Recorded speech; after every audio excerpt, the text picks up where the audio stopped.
அவைமாய் எல்லைமாய் ஜோதியனே நுண்ணுருளே தோன்றா பெருமையனே ஆதியனே அந்த நடுவாய் எல்லானே கீர்த்தன்னை அக்கொண்ட இந்த பெருமானே தூர்த்தமை ஞானத்தால் கொண்டுணர்வாதம் கரத்தில் நோக்கரிய நோக்கே நுணுக்கரிய நுண்ணுணர்வே காக்கும் மரமும் உணவில்லா புண்ணியனை காக்கும் எம் காவலனை காண்பெரிய பேரொழியே ஆற்றின்ப வெள்ளமே அத்தாமிக்காய் என்ற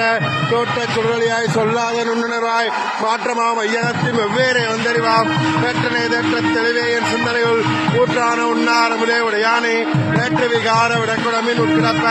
ஆற்றேயம் ஐயா அரணேவோ என்றென்று போற்றை புகழ்ந்திருந்த வைகட்டு வையானார் வீட்டெங்க வந்தே வினைபிறவி சாராமே நல்ல புலகரமே கட்டளைக்க வல்லானே கல்லீரலை நட்டம் பயின்றாடும் நாதனே பிள்ளைகள் கூத்தனே தென்பாண்டி நாட்டானே கல்லல் விரைவி அறுப்பானே ஓ என்று சொல்லற் கரியானே சொல்லே திருவடைக்கில் சொல்லிய பாட்டின் பொருளாந்து சொல்லுவார் சோபரத்தில் உள்ளார் சுனரிக்கில் கல்லோரும் ஏத்தப்பணிந்து சிற்றம்பலம்.